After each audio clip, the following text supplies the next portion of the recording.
Hey there, here's something I wanted to share with you about the bespoke experience and customer satisfaction and listening to one's customer.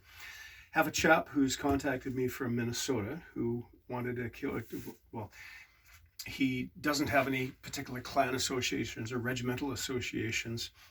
Um, so he chose, through trawling through the internet, he chose a tartan called Spirit of Scotland. And the first question I had for him was it a licensed tartan or did it have any restrictions? So I went to the UK government website, which will be in the links, and searched for the tartan and found that it did not, in fact, have any restrictions. Because when somebody registers a tartan, it's like the patent office. They can dictate who gets to weave it, who gets to wear it, all of that stuff. But it it seems that it was free from restrictions, and I followed that up with an email to the mill who confirmed this, says, yeah, it looks like we can weave it without any problem. Now, through conversations, several emails, and a couple of phone conversations with the gentleman, it quickly became clear to me that he's extremely particular in his requirements. He knows what he wants. And this is a good thing. Frankly, I'd rather deal with somebody who has a clear idea of what they want than someone who kind of waffles, right? It's different to come to me without any clear notion, and we work together and then we reach something. That's fine. But he knows exactly what he wants. And when dealing with a client like this, it's very important that we listen to what they say, because if it turns out other than he expected, you might have a bit of a fight on your hands, right? So he'd sent me, after this long conversation, and where I'd assured him that because the tartan had been registered, that it was in effect a sealed pattern, in that the colors laid down by the inventor would be respected. In fact, they would be dictated by the terms of the charter, if you will.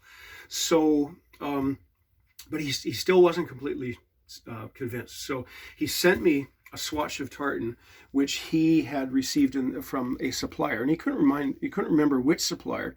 And at that point, I reassured him that, well, again, it doesn't matter, because if this is in fact the tartan and it's not a ripoff, if it's not a copyright infringement, the colors will be the same. So I placed the provisional order with the mill, who then sent me a confirmation notice. And this is wonderful, because I take a screenshot of this thing, send it on to the client, and the confirmation notice shows the weave, it shows the thread count, and it shows the color values involved. And this is marvelous, because I was able to, now I don't have the, my computer's over there, and we're not going to walk back and forth to see the image. Trust me, it exists. But I wrote down the color values as indicated, as displayed in their notice, and I went and pulled out my library of yarns, and I'll take a minute to explain this right now. I had a customer a few years ago, again, who was very, very particular about getting the right thing, and I totally get that, because in common with most tailors, I couldn't afford to wear this stuff if I wasn't able to make it myself, right? I can't afford my own product. Very few tailors can. So I get it. He's investing the money. He wants to get it right. He needs to get it right. So this other customer had asked me, and I asked the mill. The mill sent me a fragment of cloth to show him, but they also sent me this. They sent me yarns showing me, here's the cloth. Here are the colors, gray, what is that? Blue 140, brown 40, yellow 20, and so on. And so I was able to show the customer. That closed the deal. And I thanked, because they did this entirely without my asking, and they didn't charge me for it either. So I thanked them very warmly indeed. And I said, well, you've given me a great idea, because I'm going to go through the tubs and tubs of old tartans that I've got and tease out fibers and spend a bit of time with your website, and I'll label them as such. And they said, no bother. And they sent me, as we can see, and also here, they sent me essentially a library of all of their stock colors.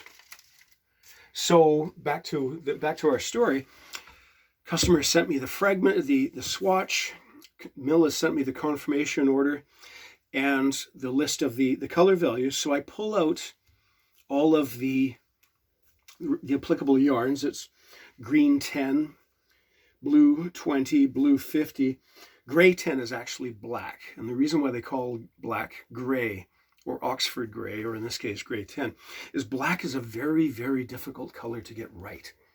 And it often decays under, decays or changes under UV. So after, you'll see old garments where the black has become brown. So it's a marketing solution to a quality control issue. They don't call it black, they call it gray tin or Oxford. So I laid out the yarns and I immediately saw that the purple 60, which is decreed not only by the confirmation order from the mill, but is also therefore decreed by the inventor, this tartan, isn't present in this fragment, that it is in fact a different color. It's purple 40, right? So hearkening back to what I'd said about the customer being very, very particular about what he wanted and didn't want, I took a picture of this. I made a screenshot of the order. I sent it to the client. He's in Minnesota. I sent it to the client saying, okay, as per our discussion about double and triple checking and quality assurance and everything else, I've discovered this discrepancy in the colors. Do you want to go with a substitution to get this color as per your swatch? Or do you want to go with the lighter color, which is the one that's actually dictated by the inventor of the tartan? And he came back to me quite quickly and he said, yeah, let's go with the lighter one, because frankly, this is under strong light, but under daylight, we're going to see about this level of detail. But in normal light, you're not going to see much of this. It's going to be lost because it's so very dark. So the customer came back to me and said, yep, let's go with the color as dictated by the inventor and also by the mill, rather than the color that was supplied in this fragment. So I've accomplished a number of things there. I've got the customer to sign off on it, because people do at times go, oh, that's not what I was expecting.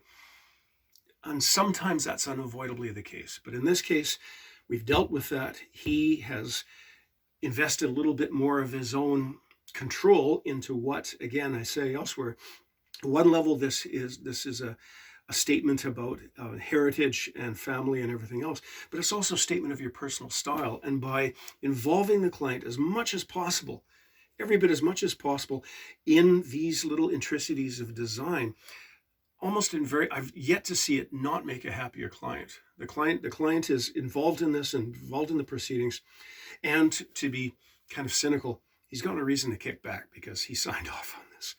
So there we go. Thank you very much.